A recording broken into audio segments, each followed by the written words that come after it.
স্বাগত জানাচ্ছি ইন্ডিপেন্ডেন্ট টেলিভিশনের প্রতি কার্যদিবসের আয়োজন ব্যবসাপাতির সারাদিনে। এই মুহূর্তে আপনাদের সাথে আছি আমি প্রিমা জামান। শুরুতেই জানিয়ে দেব এই মুহূর্তে ঢাকার পুঁজিবাজারের সূচক ও লেনদেনের সবশেষ অবস্থা। আজকে সপ্তাহের চতুর্থ কার্যদিবসে আমরা সকাল থেকে লেনদেনের চিত্রে এখন পর্যন্ত 2 ঘন্টার চিত্রে আমরা দেখতে পাচ্ছি যে একটা ওঠানামা রয়েছে এবং এই মুহূর্তে যদিও একটা ঊর্ধ্বমুখী অবস্থার মধ্যে রয়েছে ডিএসসি 100টি 8.36 পয়েন্টের মতো বেড়ে অবস্থান করছে 4285 পয়েন্টে। পাশাপাশি ডিএস30 ইন্ডেক্সটির ক্ষেত্রে একই চিত্র লক্ষ্য করা যাচ্ছে 7.38 পয়েন্টের মতো বেড়ে অবস্থান করছে 1515 পয়েন্টে। মোট লেনদেনের পরিমাণ ইতিমধ্যে 288 কোটি টাকা ছাড়িয়েছে। হাতবদল হওয়া শেয়ার ও মিউচুয়াল ফান্ডগুলোর মধ্যে এখন পর্যন্ত লেনদেনের চিত্র আমরা দেখতে পাচ্ছি বেশিরভাগেরই দর বেড়েছে। 135টি দর বাড়া তালিকায় রয়েছে এবং হারিয়েছে 87টি। একটা পরিবর্তন লক্ষ্য করা যাচ্ছে, 137টি দর বেড়েছে এবং 84টি প্রতিষ্ঠান দর হারিয়েছে। শুধুমাত্র শেয়ারগুলোর ক্ষেত্রে 128টি দর বেড়েছে এবং দর হারানোর তালিকায় রয়েছে 78টি প্রতিষ্ঠান। শুধুমাত্র মিউচুয়াল ফান্ডগুলোর মধ্যে এখন পর্যন্ত আমরা দেখতে পাচ্ছি 10টি মিউচুয়াল ফান্ডের দর বেড়েছে এবং হারিয়েছে 7টি মিউচুয়াল ফান্ডের দর। এ ছিল এখনকার মতো ঢাকার পুঁজিবাজারের সার্বিক চিত্র। পুঁজিবাজার ও অর্থনীতির সাম্প্রতিক সময়ের বিভিন্ন বিষয় নিয়ে আলোচনার জন্য আজ আমাদের সাথে স্টুডিওতে উপস্থিত রয়েছেন দৈনিক সমকালের বিজনেস এডিটর জাকির হোসেন। আলোচনা করব তার সাথে। জনাব জাকির হোসেন, শুরুতেই আপনার সাথে আসলে পুঁজিবাজারের সার্বিক চিত্র নিয়ে একটু আলোচনা করতে চাচ্ছিলাম এবং আপনাকে অবশ্যই স্বাগত আমাদের অনুষ্ঠানে আসার জন্য। হ্যাঁ, ধন্যবাদ। আপনি তো পুঁজিবাজারের মাত্র সার্বিক চিত্রটি দেখতেই পেলেন যে আমি যেমনটি বলছিলাম যে 2 ঘন্টার চিত্রে একটা ওঠানামা রয়েছে, যেমন মাঝে মাঝে একটা সময় হঠাৎ করে আবার সূচক পড়েও গিয়েছিল এবং কালকে আমরা দেখেছি পতন। তো ওভারঅল মার্কেটের চিত্র দেখে আপনার অবজারভেশন কি? গত 2 দিনে আমরা মার্কেটে বেশ ওঠানামা দেখছি, মানে ফ্লাকচুয়েশনটা একটু বেশি। আজকের শুরুটা আপনি দেখবেন যে শুরুর দিকে কিন্তু বাজারে ঊর্ধ্বমুখী প্রবণতা ছিল আধ ঘন্টা, তারপরে হঠাৎ আবার ইউটার্ন। হ্যাঁ, এইমাত্র যেটা আমরা দেখলাম যে আবার একটা পজিটিভ ট্রেন্ড আমরা দেখছি। হ্যাঁ, তো গতকালও কিন্তু এরকম একটা প্রবণতার মধ্যে ছিল এবং লাস্টলি বাজারের সূচকের একটা মোটামুটি একটা মাঝারি পতন আমরা গতকাল খেয়াল করেছি। আরেকটা জিনিস আপনি খেয়াল করবেন যে লেনদেন কিন্তু ভালো মোটামুটি লেনদেন পরিস্থিতি, তার মানে প্রচুর বিনিয়োগকারী অ্যাক্টিভ, এটা বোঝা যাচ্ছে। তো গত সপ্তাহের ট্রেন্ডটা যদি আমরা দেখি, গত সপ্তাহে কিন্তু ওভারঅল যদি আপনি সাপ্তাহিক পর্যালোচনা দেখেন তাহলে ওভারঅল মার্কেটের ভালো লেনদেন এবং সূচকের বিবেচনায়। হ্যাঁ, তো গতকালকের সূচক পতনের সাথে আমরা সর্বশেষ যে আমাদের রাজনৈতিক পরিস্থিতির একটা সম্পর্ককে অনেকেই বিশ্লেষণ করেছেন আজকে কাগজে। তো গতকালকের কাগজে আমরা যারা শেয়ার বাজার নিয়ে যারা এক্সপার্ট তাদের বিশ্লেষণে আমরা দেখেছি যে সর্বশেষ তফসিল ঘোষণা করা হয়েছে নির্বাচনের এবং সেখানে প্রধান বিরোধী দল তারা এটাকে বয়কট করেছে। তো এই মুহূর্তে রাজনৈতিক পরিস্থিতি নিয়ে কিন্তু আশঙ্কার জায়গাটা একটু তীব্র হয়েছে, যেটা গত সপ্তাহে একটা প্রত্যাশার দিকটা ছিল। আমি যদি এর সাথে আপনাকে একটু বলি যে রাজনৈতিক অস্থিরতা নিয়ে আমরা অনেক দিন ধরেই বলছিলাম যে পুঁজিবাজারে কি ইম্প্যাক্ট করবে কিনা, বিশ্লেষকরা বলছিলেন এবং আপনারা যারা এটা নিয়ে অ্যানালাইজ করেন তারাও বলছিলেন যে হ্যাঁ একটা ইম্প্যাক্ট করবে। বাট আমরা হরতালে এমনও ছিল যে সপ্তাহে টানা 4 কার্যদিবস যখন হরতাল ছিল সেই সময় কিন্তু পুঁজিবাজারে সবচেয়ে বেশি টার্নওভার ছিল এবং 800 কোটি টাকা টার্নওভার ছিল, মানে অ্যাক্টিভ ছিল ওই মুহূর্তে বিনিয়োগকারীরা বেশ ভালো। তখন আবার এই জিনিসটা আমরা শুনেছি যে আসলে রাজনৈতিক অস্থিরতাটা ওইভাবে আসলে ইম্প্যাক্ট, আসলে রাজনৈতিক অস্থিরতা, হরতাল, পুঁজিবাজারের সূচক বৃদ্ধি কমা, টার্নওভারের সাথে যে কমা বাড়ার সাথে যে একটি কারণ সেটা বলার অবকাশ নাই।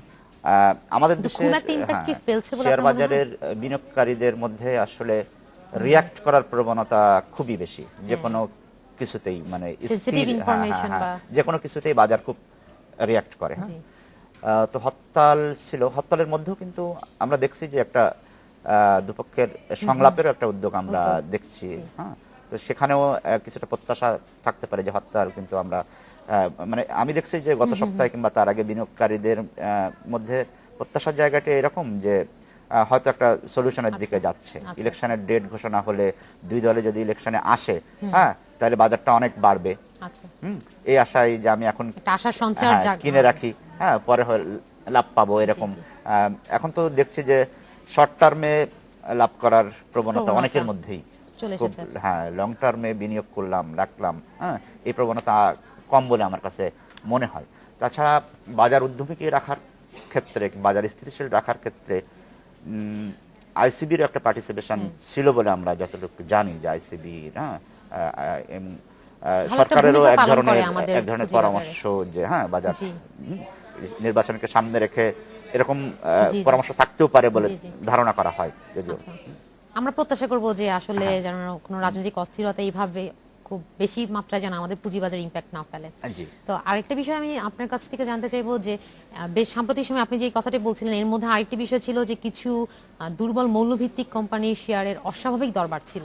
এটা কি আপনি হ্যাঁ, লক্ষ্য এটা আমরা করেছেন? গতকালের ট্রেডে কিংবা আগের দিনের আজকেও কিন্তু ট্রেডে হ্যাঁ আমরা এমনটি। দেখেছি যে একটি পার্টিকুলার কোম্পানির সে ২ বছর ধরে উৎপাদনে নাই, হ্যাঁ? হ্যাঁ, এমন সে একটি লাভ জি। দিতে পারে না।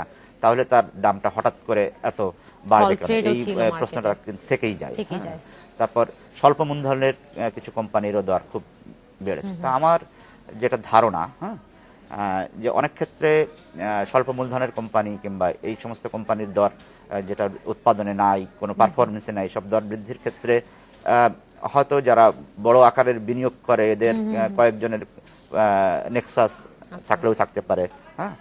এরকম একটা পরিস্থিতি, আপনার কি হ্যাঁ। মানে এক্ষেত্রে মনে হয় না যে বিএসইসির এই ক্ষেত্রে একটু জোরালো বিএসসিসির পদক্ষেপ এক্ষেত্রে আশা বিএসসির করছেন কি আপনি মনিটরিংটা বাড়ানো উচিত? বাড়ানো কি মনিটরিং তো আছে, তার আচ্ছা, সার্ভেলেন্স তো আছে, হ্যাঁ। যে এটা আসলে এইগুলো ডিটেক্ট করে যদি সাথে সাথে একটা কারেক্টিভ মেজার নেওয়া যায় তাহলে, হ্যাঁ, এটা জি। এটা ওভারঅল বাজারের জন্য ভালো। যে আপনি স্বল্প মেয়াদে বাজার কয়েকদিনের জন্য ভালো রাখলেন, হ্যাঁ, বিভিন্ন রকম পুশ করে কিংবা বিভিন্ন রকম জি, জি। হ্যাঁ ইনসেনটিভ দিয়ে, কিন্তু আলটিমেটলি সেটা তো টেকসই হলো না, তাই না? যে আমি আজকে পুঁজিটা রাখলাম, অথচ আমি 6 মাস পরে দেখলাম যে আমার পুঁজিটা কমে গেছে, হ্যাঁ। আর মাঝখান দিয়ে একটা বিশেষ বিশেষ মুহূর্তে বাজার বাড়িয়ে যারা এই বাজারের প্লেয়ার আর কি, যেটা মানে প্লেয়ার ইন দ্যাট সেন্স যে যারা এই খবরগুলো রাখে যে কবে বাড়তে পারে কিংবা জি। এই পলিউশনটার খবর রাখে, তারা মাঝখান দিয়ে লাভ করলো, কিন্তু সাধারণ অনেক মানুষ তার পুঁজি হারালো। এই যে প্রবণতা, যেটা আমাদের আগের যে ধসের যে কারণ ছিল। এটাই, জি। এই প্রবণতা যদি আবার অল্প বিস্তরও এভাবে যদি আবার মার্কেটে কনসেন্ট্রেট করে, মার্কেটে যদি আবার এই প্রবণতা ভারী হয়, জি। তারা, হ্যাঁ, তাহলে কিন্তু আমাদের আলটিমেটলি আমাদের টেকসই বাজারের দিকে আমরা যাচ্ছি না, আচ্ছা। হ্যাঁ। তো আমরা প্রত্যাশা করব যেন আমরা এইসব থেকে দূরে সরে আসতে পারি এবং বিনিয়োগকারীরা যেন আরো তারা অ্যাওয়ার হয় এসব ব্যাপারে। জি। এবার একটু মানে আমাদের অর্থনীতির বিষয়ে যদি আসি, আপনার কাছে জানতে চাইবো এবং একটি খুবই উল্লেখযোগ্য আলোচনা সেটা হচ্ছে যে গতকাল টিকফা চুক্তি সই হয়েছে এবং হ্যাঁ, এটা নিয়ে রোববার যেটা রাতে, হ্যাঁ, হ্যাঁ। এর বিরুদ্ধেও কিছু ধারণা রয়েছে, যদি আপনি আমাদেরকে একটু বিস্তারিত বলতেন। টিকফা আসলে চুক্তি। টিকফাটা হচ্ছে যুক্তরাষ্ট্রের সাথে আমাদের বাণিজ্য ও বিনিয়োগ যে রিলেশন সম্পর্কটা, হ্যাঁ, এটা জোরদার করার জন্য একটা ফোরাম গঠন হয়েছে এই চুক্তির মাধ্যমে, হ্যাঁ। আচ্ছা, তো দুপক্ষই তারা চায় যে আমাদের এই ফোরাম একটা ফর্মাল কাঠামো, তাই না?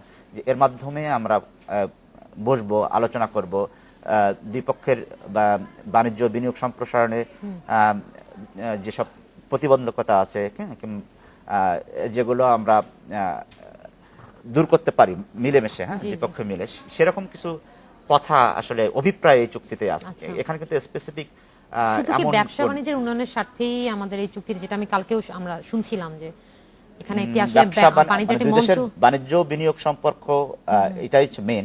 আরেকটা হচ্ছে যে আমরা দুই পক্ষই এগ্রিড এরকম যে আপনার মানে জাতিসংঘের যে দুর্নীতি বিরোধী কনভেনশনে আমরা স্বাক্ষর করছি, হ্যাঁ, এইসব বিষয়গুলো আমরা গুরুত্ব আরোপ করছি যে আমরা এটা মানব।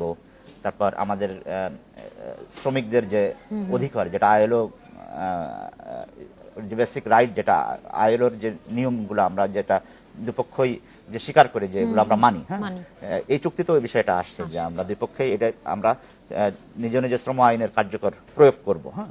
এসব বিষয়গুলো, পরিবেশের বিষয়টাও আছে যে ব্যবসা বাণিজ্য ও বিনিয়োগ পরিবেশ। সম্প্রসারণের পাশাপাশি আমরা পরিবেশ, দুর্নীতি, তারপর মেধাস্বত্বের বিষয়টিও আছে, আচ্ছা। যে আমরা মেধাস্বত্ব সংরক্ষণে দুই দেশ যেসব জি। আন্তর্জাতিক চুক্তিতে রয়েছে।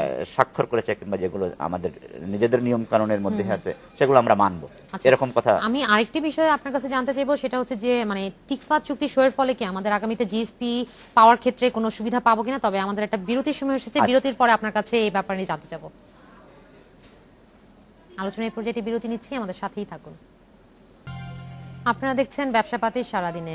বিরতিতে যাবার আগে পুঁজিবাজার ও অর্থনীতির সাম্প্রতিক সময়ের বিভিন্ন বিষয় নিয়ে কথা বলছিলাম দৈনিক সমকালের বিজনেস এডিটর জাকির হোসেনের সাথে। তার সাথে আলোচনা আবারও ফিরছি। জনাব জাকির হোসেন, আমরা বিরতিতে যাবার আগে টিকফা চুক্তির বিষয়ে বলছিলেন, তো আমি আপনাকে একটি কোশ্চেনও করেছি যে টিকফার ফলে কি জিএসপি ফিরে পাওয়ার ব্যাপারে আমরা কোনো মানে সহায়তা পেতে যাচ্ছি কিনা, এই ব্যাপারটি যদি বলতেন।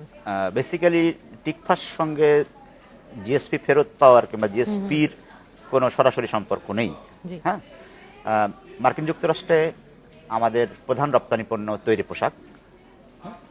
আচ্ছা, আমরা জিএসপি সুবিধা মার্কিন যুক্তরাষ্ট্রে যেটা পেতাম, জিএসপিটা হচ্ছে যে আমার শুল্ক দেওয়া আছে, মানে আমার দেশ থেকে যদি এই পণ্য কোনো মার্কিন ইম্পোর্টার আমদানি করে তাহলে সেখানে শুল্ক লাগবে না, মানে জিরো ডিউটি। হ্যাঁ, তো সেটা আমাদের প্রধান পণ্য, যেটা আমাদের মার্কিন যুক্তরাষ্ট্রে যা যায় তার 98%ই হচ্ছে আপনার তৈরি পোশাক। হ্যাঁ, কিংবা 90+।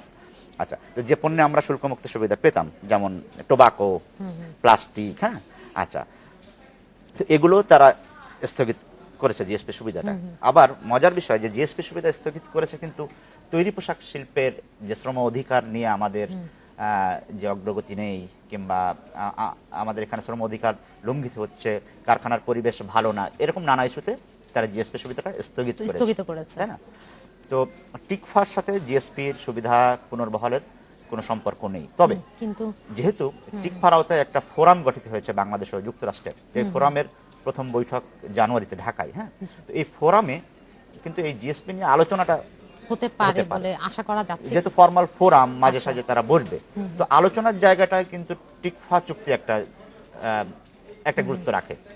যুক্তরাষ্ট্র এবং বাংলাদেশের দ্বিপাক্ষিক ব্যবসা বাণিজ্য বিনিয়োগ নিয়ে আলোচনার জায়গাটায় কিন্তু একটা গুরুত্ব রাখে। এই জিএসপির প্রশ্নে আমরা আলোচনা করতে পারবো। এখন যুক্তরাষ্ট্রে কিন্তু আমরা আমাদের শ্রম পরিস্থিতির, আমাদের কারখানার নিরাপত্তার, হ্যাঁ, আমরা শ্রম আইন সংশোধন করেছি, এসব বিষয় আমরা লিখিতভাবে যুক্তরাষ্ট্র সরকারকে জানিয়েছি নভেম্বরে, যে আমাদের অগ্রগতি হচ্ছে এই তাদের জিএসপি পুনর্বিবেচনার জন্য।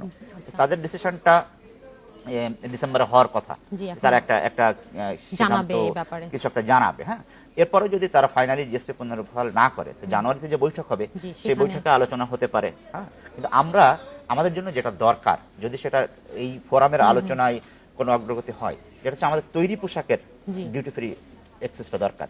মানে আমরা অন অ্যান এভারেজ 15% ডিউটি আমাদের তৈরি পোশাক পণ্যে দিতে হয়, যেখানে আমাদের প্রতিযোগী কিছু দেশ, বিশেষ করে আফ্রিকান কান্ট্রিজগুলো কিন্তু তারা ডিউটি ফ্রি অ্যাক্সেস পায় যুক্তরাষ্ট্রে। হ্যাঁ, সেখানে আমাদের কম্পিটিশনে আমাদের এক ধরনের নাজুক অবস্থা আছে যুক্তরাষ্ট্রের বাজার।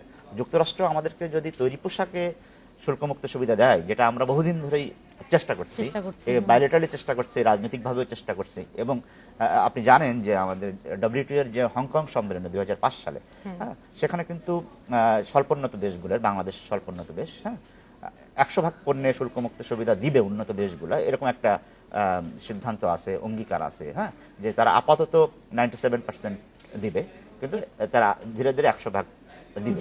এবং যুক্তরাষ্ট্র বাংলাদেশের ক্ষেত্রে যেটা করেছে, যে তারা ওই যে বাকি 3%-এর মধ্যে তৈরি পোশাকটাকে তারা রাখছে। আচ্ছা আচ্ছা, আমরা আশা করব যেন আমাদের সাম্প্রতিক আমাদের কিন্তু এটাই, যে আমরা তৈরি পোশাকটা যদি সেখানে শুল্কমুক্ত পাই, তাহলে আমাদের অনেক বেনিফিটেড আমরা হব, অনেক লাভ। এবার একটু যদি ব্যাংকিং খাতে আসি, সেই ক্ষেত্রে আপনার কাছে জানতে চাইবো যে আরো একটি সংবাদ এসেছে, সুবিধা বঞ্চিত 10 টাকার যে ব্যাংক হিসাবধারীদের স্বল্প সুদের ঋণ দিতে 200 কোটি টাকার পুনর্অর্থায়ন গঠন করছে বাংলাদেশ ব্যাংক। এই অর্থায়নের ফলে কি ধরনের সুবিধা পেতে যাচ্ছি আসলে আমরা? বাংলাদেশ ব্যাংকের বোর্ডে কালকে 200 কোটি টাকার এই যে পুনর্অর্থায়ন তহবিলের বিষয়টা অনুমোদন হয়েছে। পুনর্অর্থায়ন জিনিসটা হচ্ছে এরকম, যে ব্যাংক প্রথমে কাউকে অর্থায়ন করবে, দেন বাংলাদেশ ব্যাংকের কাছে সে অর্থায়নের সামারিটা দিবে, যে আমি এই করেছি। বাংলাদেশ ব্যাংক তাকে আবার পুনর্অর্থায়ন করবে। পুনর্অর্থায়ন সাধারণত স্বল্প সুদের কোনো স্কিমের জন্য পুনর্অর্থায়ন করা হয়। আপনি জানেন যে ব্যাংক যদি একজন সুবিধা বঞ্চিত 10 টাকার অ্যাকাউন্টধারী একজন কৃষক বা শ্রমিক, তাকে যদি লোন দিতে যায়, এটা কিন্তু খুব ব্যাংক সাধারণত রাজি হবে না।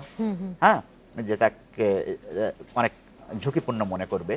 আর একজন গরিব মানুষ, সে ব্যাংকের যে বর্তমান যে মার্কেট রেটে ঋণ পেতে গেলেও তার জন্য, মানে নিতে গেলেও তার জন্য এটা পে করা সমস্যার। হ্যাঁ, 15 থেকে 20% অন অ্যান এভারেজ। এখানে যেটা করছে, যে এই 10 টাকার অ্যাকাউন্টধারী, আমাদের কিন্তু এখন 10 টাকার অ্যাকাউন্টধারী সংখ্যা 1 কোটির বেশি। কৃষকদের তার মধ্যে প্রায় 95 লাখ হচ্ছে কৃষক। হ্যাঁ, এরপরে আপনার চর এলাকার লোক, বিভিন্ন সুবিধা বঞ্চিত লোকজন, এরকম। হ্যাঁ, আচ্ছা, এনিওয়ে 10 টাকার অ্যাকাউন্টধারী বলতে যে আপনি 10 টাকা মিনিমাম জমা দিয়ে ব্যাংকে অ্যাকাউন্ট খুলতে পারবেন, যেটা অন্যদের পক্ষে সম্ভব না। একটা স্বল্প আয়ের লোক, তার একটা ব্যাংকে অ্যাকাউন্ট থাকলো, সরকারি যে সহায়তা তার অ্যাকাউন্টে গেল, হ্যাঁ, এটা অনেক তার জন্য ভালো না? অবশ্যই। আচ্ছা, এখন সে এই সুবিধা পাচ্ছে। এখন তার জন্য আরেকটা ভালো চিন্তা করা হলো যে সে যদি একটা ঋণ নিয়ে তার কর্মসংস্থানমুখী কিছু করতে চায়, তার আয় বাড়াতে চায়, তার একটা ঋণ দরকার। যদি গ্রামের সে এনজিও কিংবা মহাজনের কাছ থেকে নেয়, তাহলে সেটা রেট অফ ইন্টারেস্ট অনেক বেশি। তো এখানে সে 6% সুদে সে ঋণ পাচ্ছে। 6% সুদ কিন্তু খুব লো। আচ্ছা, বাংলাদেশ ব্যাংক থেকে ব্যাংকগুলো পাবে হচ্ছে 5% রেটে। হ্যাঁ, তাহলে এখন আপনি মনে করেন তার ব্যাংকগুলোর অপারেশন কস্ট কি মাত্র 1%? না, এখানে না, এখানে যে 6% সে লোনটা দিবে ওই সুবিধা বঞ্চিত লোককে, দেন লোনটা দেওয়ার পরে বাংলাদেশ ব্যাংক কি করবে, তাকে আবার 3% অথবা 3.5%, আই ডোন্ট এক্স্যাক্টলি আমার মনে নেই, সম্ভবত 3%, তাকে ইন্টারেস্ট সাবসিডি দেবে, মানে ভর্তুকি দেবে। মানে ওনার যে অপারেশন কস্ট যেটা হচ্ছে সেটা বাংলাদেশ ব্যাংক সেটা তাকে পুষিয়ে দেবে। তার মানে এখানে ব্যাংকের হয়তো খুব বেশি লাভ হবে না, কিন্তু ব্যাংক কি করতে পারলো, তারা একটা সামাজিক দায় দায়িত্ব পালন করতে পারলো। দেশের খুব ব্যাপক একটা জনগোষ্ঠী যারা খুবই নিম্ন আয়ের, তারা একটা খুব বড় ধরনের সুবিধা পেলো। আমি মনে করি খুবই খুবই ভালো একটা পদক্ষেপ নিয়েছে বাংলাদেশ ব্যাংক। জি, আপনাকে আসলে অসংখ্য ধন্যবাদ। আমাদের সময় স্বল্পতার জন্য আজ এখানেই শেষ করতে হচ্ছে। Thank you. আজ আলোচনা এখানেই শেষ করছি। এই পর্যায়ে নিচ্ছি সংবাদ বিরতি। সংবাদের পর খাতুনগঞ্জ থেকে মতিঝিল দেখার আমন্ত্রণ রইল।